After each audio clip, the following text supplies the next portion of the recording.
Simplement quelques mots pour conclure et vous dire qu'au fil des interventions, je dois dire que se sont bousculées dans mon esprit deux grandes références de l'économie. La première, très ancienne, qui date du 19e siècle, qui est celle de Léon Walras. C'est un économiste français qui est considéré comme l'un des fondateurs de l'économie néoclassique et du fonctionnement de marché et de l'économie mathématisée. Ce qui est très intéressant quand on étudie un peu Walras, c'est qu'il s'est efforcé de comprendre le fonctionnement économique à travers ce qu'il pouvait observer, c'est-à-dire des marchés concrets, la bourse, des échanges de blé, des marchés de plein vent, etc. Et de comprendre un fonctionnement économique à travers ce qu'il pouvait voir, qui étaient des interactions entre des personnes, entre des agents, une interaction marchande. J'achète 1 kilo de tomates, je vends une pièce de tissu, etc. Et donc, à travers toute une série d'éléments qui étaient des éléments éminemment sociaux, c'était des interactions entre des individus, également, comment dirais-je,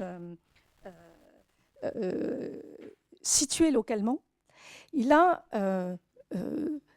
essayé de dérouler une méthodologie qui partait du fait, ce qu'il pouvait observer, pour essayer de travailler une idée et d'arriver à un principe de fonctionnement économique. Et dans ce travail-là, il arrive à isoler un certain nombre d'éléments du principe de fonctionnement de l'échange par rapport à tout ce qui peut le déterminer, les interactions sociales, etc. Et également tout ce qu'il appelait les coutumes, c'est-à-dire voilà, les habitudes de rencontre. Enfin, je vous passe tout ce détail. Et ce faisant, il arrive à produire un modèle qu'on a appelé le modèle de concurrence pure et parfaite, et qui n'est qu'au fond une représentation idéalisée de ce qu'il a pu observer. Et en aucun cas une réalité qui impose son fonctionnement à une société tout entière.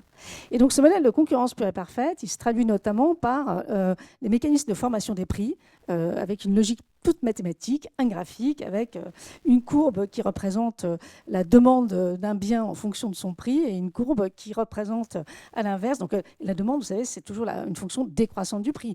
Plus le prix est faible, plus vous êtes d'accord pour acheter un bien. Inversement, celui qui vend, il préfère que le prix soit élevé, donc il va augmenter ses quantités offertes, plus le prix augmente. Donc vous avez deux courbes qui se croisent, et au croisement des courbes se détermine le prix. Et donc, ce modèle a connu un succès tout à fait extraordinaire, puisqu'il régit encore notre fonctionnement de marché d'aujourd'hui. Mais ce qui est très intéressant, c'est la réflexion que ce fonctionnement a pu générer tout au cours de la science économique. Et je citerai un économiste, donc c'est la deuxième figure que ces débats ont convoqué pour moi, tout à fait atypique, un socio-économiste, Karl Polanyi, qui en 1947 écrit un ouvrage qui s'appelle « La grande transformation ». Et dans cet ouvrage, il analyse justement comment dirais-je, cette émergence de l'autorégulation de la société par le marché. Et il appelle ça le désencastrement de l'économie par rapport au social, désencastrement d'un fonctionnement économique par rapport au contexte social dans lequel il se déroule, un contexte social qui était régi par des interactions entre des individus, y compris dans des situations d'échange marchand, mais qui se caractérisait aussi par toute une série d'arrangements de liens d'interrelation liés à l'histoire, la géographie, le positionnement des groupes sociaux entre eux, etc., y compris localement. Et puis, des encastrements aussi par rapport à un autre élément du social, qui était la réglementation. Les échanges ont toujours fonctionné sur la base de réglementation, quel que soit le niveau de développement d'un État. Les sociétés, depuis au moins l'Antiquité, sont régies également par des règles. Et on en a une idée, si on prend ce qui a prévalu, ce qui a précédé l'échange marchand au sens de Walras, c'était l'organisation en corporation sous l'Ancien Régime, où là justement il n'y a pas de concurrence, puisque les corporations délimitaient la zone où quelqu'un pouvait vendre son service, sa prestation, etc. Alors, je suis partie un petit peu loin, mais pourquoi ces deux références en conclusion de cette journée ? Eh bien parce que je vous propose une hypothèse en guise de conclusion à notre sujet sur les valeurs du paysage et l'économie de la transition. Et quelque part, si ce que le paysage apporte à l'économie de la transition se trouvait dans un mouvement qu'on peut observer chez les acteurs, qui est un mouvement chez les acteurs notamment qui réfléchissent à la transition, hein, qui serait un mouvement de retour vers les territoires perçus comme des lieux de solutions possibles pour affronter les défis d'aujourd'hui. Alors pourquoi ce mouvement de retour vers les territoires? Eh bien parce que dans le contexte que nous connaissons, une partie de territoire, c'est un endroit où on va pouvoir implanter de nouvelles infrastructures d'énergie renouvelable, on en a beaucoup parlé. C'est un lieu de ressources possibles, telles que des matières premières biosourcées, pour améliorer la durabilité des processus de production. C'est un lieu de rencontre de potentiels partenaires, les associations, les élus, les habitants, qui peuvent aider finalement à raisonner un nouveau modèle économique pour les acteurs. Et ce faisant, peut-être réussir à véritablement inventer cette économie de la transition dont on nous parle. Et du coup, quelque part, ce faisant, l'approche par le paysage pour aller vers l'économie de la transition ne conduirait-elle pas à une forme de réencastrement de l'économie dans le social, dans le territoire, et ce faisant dans l'environnement, l'écologie, l'écosystème, ce qui nous ramène à ce schéma que nous a projeté, Anaïs au début de cette journée, qui est cette notion d'un projet de paysage qui peut traverser toutes ces dimensions, qui pourrait nous signifier quelque chose ici sur ce que peut être cette économie de transition avec ce réencastrement de l'économie dans toutes ses dimensions. Ça, ce serait un premier élément de réponse. Hein. Et si le paysage apporte à l'économie de la transition ce qu'il apporte, c'est ce retour au territoire et pourquoi il est intéressant. Donc, premier élément de réponse. Et deuxième élément de réponse, comme l'ont montré tous les débats de cette journée, c'est que le paysage nous est bien clair, ce que nous venons d'entendre a encore confirmé, qu'il est irréductible à la seule valeur économique. On peut l'appréhender par la valeur économique, mais elle est extrêmement réductible par rapport aux valeurs qu'apporte le paysage et que nous avons évoquées, les valeurs d'esthétique, les valeurs sacrées, qui sont les plus éloignées de la valeur marchande, évidemment, les valeurs patrimoniales, écologiques et biologiques, les écosystèmes, les valeurs d'habitat, et puis les valeurs marchandes, productives, qui se mêlent pour appréhender la valeur réelle du paysage. Ce qui renvoie à une notion finalement ancienne de la valeur, plutôt qu'à la seule notion de valeur marchande construite par le fonctionnement de marché. Valor, en étymologie latine, ça voulait dire ce qui a de l'importance. Et son usage réapparaît au milieu du Moyen-Âge pour signifier aussi qualité de quelque chose, voire vertu lorsqu'il s'agit de la valeur d'une personne.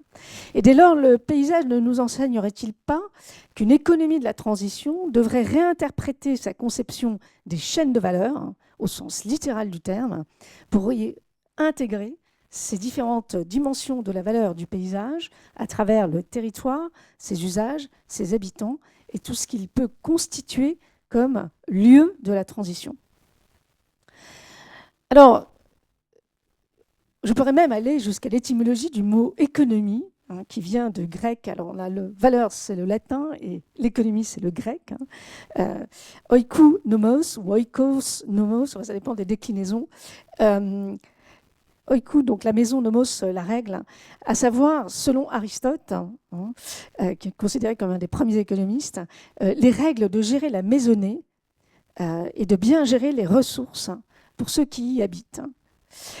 Et donc, ne serait-ce pas là les prémices, finalement, de ce que nous nommons aujourd'hui un commun, ressources, maisonnées, habitants, qui constituent un commun qu'il faut arriver à gérer en bonne intelligence, de façon à assurer la prospérité de la maisonnée, de ce qui nous est commun.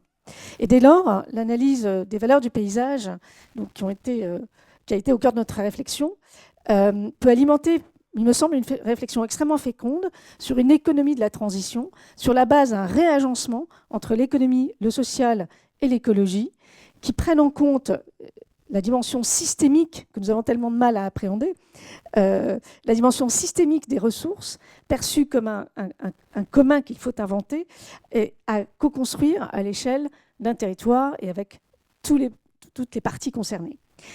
On peut, dans ce mouvement, se demander ce que pourrait y gagner une entreprise, puisque voilà, la dimension entreprise n'est quand même pas absente des partenaires de cette chaire et de ceux qui nous écoutent aujourd'hui. J'avancerai peut-être 2 éléments. Le premier, c'est que ce réencastrement de l'économie dans le social et l'écologie fait certainement écho aujourd'hui auprès de la figure que l'on appelle le consommateur ou le consommateur citoyen, avec un retour du côté de la consommation qui est attesté par toutes les études que l'on peut faire vers le local, vers le circuit court, quelles que soient les problématiques de pouvoir d'achat, et une attention portée à la qualité du produit ou du service qui est de moins en moins attachée à sa simple valeur économique ou de service rendu. C'est le produit qui a du sens, c'est la marque éthique, etc. Et donc, quelque part, la qualité du prix s'estompe dans la valeur d'un bien. Elle est toujours présente, mais elle a tendance à s'estomper. Ce qui veut dire que quelque part, en acceptant de réencastrer l'économie dans le social et l'écologie, une entreprise peut construire une autre valeur pour les services et les biens qu'elle produit. Et enfin, il semblerait quand même aussi qu'un autre intérêt de ce réencastrement de l'économie dans le social et l'écologie pourrait permettre aux acteurs de construire probablement une meilleure résilience de leurs activités qui peuvent être extrêmement menacées par les crises que nous connaissons.